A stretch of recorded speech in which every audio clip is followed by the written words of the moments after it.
Assalamualaikum warahmatullahi wabarakatuh. Perkenalkan, nama saya Fauzan Yuliansyah dari Prodi Pendidikan Guru Sekolah Dasar, Fakultas Keguruan dan Ilmu Pendidikan UHAPKA. Saya akan menampilkan video tentang PLP 1 atau Perkenalan Lingkungan Persekolahan 1. Saya dan 5 teman saya melakukan kegiatan PLP 1 di Madrasah Ibtidaiyah Al-Baidlo yang berada di Cipayung, Lubang Buaya, Jakarta Timur. Kami mencoba untuk mewawancarai 3 orang, ada kepala sekolah, wakil, dan bendahara. Dan inilah video yang dapat saya tampilkan.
Nikmat sehingga kita bisa bersilaturahmi pada ini yang baik Lubang Buaya. Sebelumnya saya ucapkan terima kasih banyak kepada Bapak Presiden yang telah meluangkan waktunya untuk kami dan menerima kami untuk menyelesaikan tugas kami, yaitu di semester ini yaitu PLP atau pengenalan lingkungan persekolahan. Perkenalkan, nama saya Fauzan Yuliansyah, saya mahasiswa FK Puangka, jurusan PDSD. Pertanyaan pertama Pak, murid yang ada di sekolah itu cuma dari lingkungan sekitar sini aja, hanya dari lingkungan sini aja, atau ada dari daerah lain? Ya, alhamdulillah siswa yang itu sih dari semua. Siswa yang terdaftar di kita ada 437 terdiri dari 14 rombel ya. Terdiri dari 14 rombel. Kalau bicara untuk wilayah atau kultur atau bicara zona, rata-rata memang dari luar wilayah sini rata-rata. Bahkan ada yang di wilayah Bekasi ya. Bekasi ada, bahkan kalau yang rumahnya memang punya 2 rumah, bahkan ada yang rumahnya sampai di daerah sebelah sana Jonggol ya, Cilengsi, daerah Cilengsi gitu. Ada yang pernah ada yang dari Cilengsi. Jadi bukan hanya wilayah KT 1 saja atau wilayah Lubang Buaya saja, tapi madrasah dari Baidlo banyak juga yang di luar wilayah Lubang Buaya, seperti di Kelurahan kemudian di Kelurahan Cilangkap. Jadi banyak, bukan hanya wilayah ini saja gitu.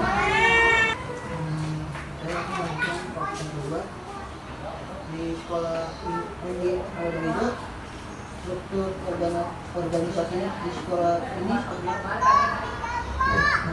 Kalau untuk struktur organisasi ini, kalau yang secara ini ya Mas ya, secara tertulisnya memang belum semua secara ini dimasukkan.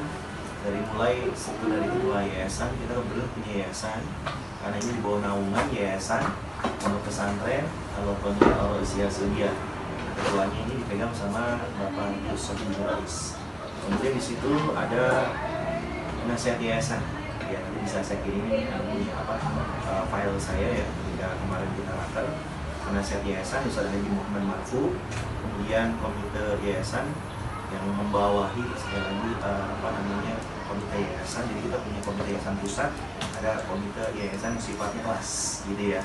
Jadi Bapak Haji Silabuddin, kemudian kepala madrasah saya sendiri Pak Wisnu SAG, wakil kepala madrasah Bu Hajar Siti Marwi SAG, kemudian bendahara Komite Bidang Kurikulum. Jadi kita kurikulum ada 3, kemudian kita hadirkan di sini koordinator SPD ya, sekali lagi yaitu Ibu Siti Aisyah SPDI. Kemudian di antaranya item bidang kurikulum yaitu Ibu Eka Widianingrum MPD, Ibu Evi Ulandari, kebetulan lulusan UPAMK juga, kenapa? Enggak ya? Iya, terus kemudian kesiswaan, mutasi dan kesiswaan yaitu Ibu Ina Mulyana dan Ibu Ana Munfik SPD, operator madrasah. Jadi kalau kita punya operator yaitu Ibu Siti Hapso Eskom dan Ibu Lala Latifah serta Pak Andika Putra. Kemudian Sarpras, kita ada bidang Sarprasnya juga, itu Bapak Nur Salim SHI dan Ibu Asma Nenek Susanti SPD.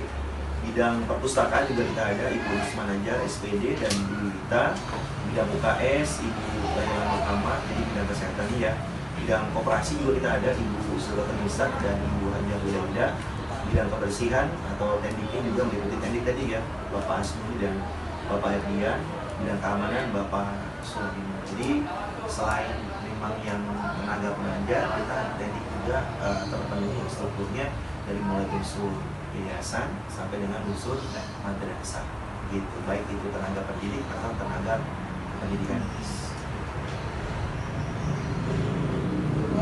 Terus selanjutnya topik 3 yaitu tentang cara Bapak dan Ibu untuk mengembangkan sikap disiplin kepada siswa. Ya. Kalau untuk mengembangkan sikap disiplin, yang pertama kita masalah ini ya, kita bentuk dalam hal pertama kurikulum dulu. Dalam artinya di situ dalam cakupan kurikulum di mana di situ ada yang namanya visi, misi dan tujuan sekolah. Kita samakan dari awal itu kepada orang tua dan anak-anak bahwasannya salah satu bagian terpenting dalam visi, misi dan tujuan sekolah adalah penanaman nilai-nilai akhlakul karimah dulu. Jadi kita isi dulu secara kurikulumnya, kita isi dulu secara pemahaman tentang bagaimana orang disiplin itu bukan hanya berkaitan tentang waktu sebenarnya, tetapi dia harus punya kesepahaman dulu dalam hal yang pertama akhlakul karimah itu. Nah kemudian setelah itu tahapan kedua yang kita buat adalah aturan dan tata tertibnya atau mekanisme pembelajarannya atau mekanisme aturan yang berlaku dalam kegiatan sekolah. Jadi yang pertama tadi visi misi itu kita sampaikan ke dalam paparan ketika kita sosialisasikan dengan orang tua. Biasanya itu target segmentasinya untuk anak-anak siswa kelas baru dulu ya Pak SMA-nya. Terus kemudian kita jadwal dari kelas 2 sampai dengan kelas 6 itu kita sampaikan dulu sehingga tujuan dari target pendisiplinan itu yang pertama bukan hanya dari anak saja, tetapi unsurnya orang tua juga sama, termasuk guru juga sama. Nah kemudian aturannya, nah kalau memang aturan bicara time waktu itu jelas ya, termaktub contoh salah satunya adalah anak-anak minimal masuk 10 menit sebelum bel atau 15 menit sebelum bel dibunyikan.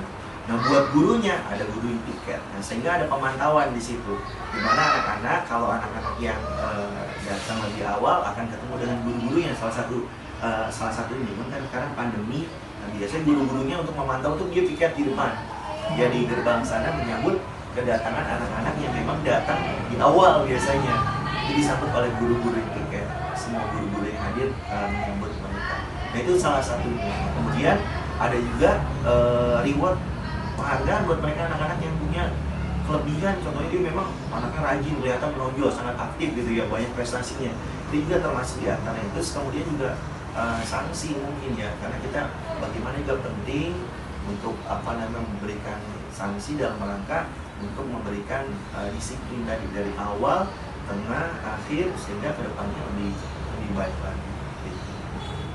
Terus selanjutnya kan biasanya di satu kelas atau di sekolah pelanggaran yang sering terjadi Pak. Contohnya itu kayak apa? Terus Bapak cara memberi sanksinya kepada yang melanggarnya atau perbuatan dilakukan anak-anaknya. Yang namanya anak-anak kan tentunya banyak isengnya. Beda ya pemahaman anak SD, anak SMP, SMA sama kuliahan. Mungkin kalau anak kuliahan udah paham ya, bisa gampang tersinggung. Tapi kan kalau anak-anak bisa jadi ketersinggungannya dia bercanda-bercanda. Hal-hal kecil, contoh dia jahil di temennya.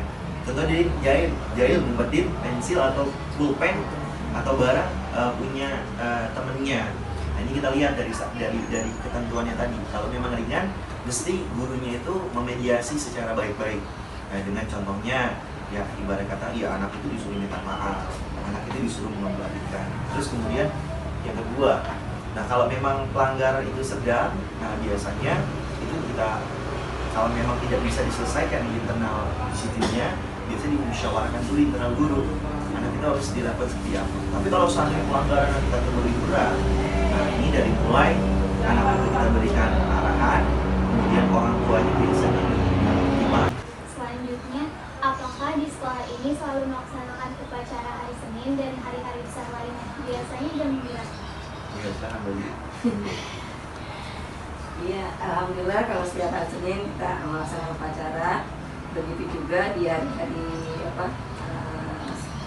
sepertinya kayak kemarin 17 Agustus kita juga mengadakan. Memang kalau kemarin gurunya aja, anak-anaknya enggak gitu. Biasanya kita mulai itu 6:30. 6:30 anak masuk, bel, siapa untuk upacara. Biasanya yang menjadi petugasnya itu guru atau siswa? Kalau untuk upacara di sini itu anak-anak, jadi kita digilir, dimulai dari kelas 3 biasanya. Kalau kelas 1, kelas 2 belum. Jadi dari kelas 3, 4, 5, 6 itu gantian. Misal minggu ini kelas 3A, minggu besoknya 3B, seperti itu. Lanjut, ekstrakurikuler apa saja yang ada di sekolah ini? Untuk siswa yang mengikuti ekskul dan tidak mengikuti ekskul, apa ada perbedaan di nilai rapotnya? Untuk ekskul, alhamdulillah kita di sini ada drum band. Itu pernah ngisi juga di UAMKA waktu itu. Ya.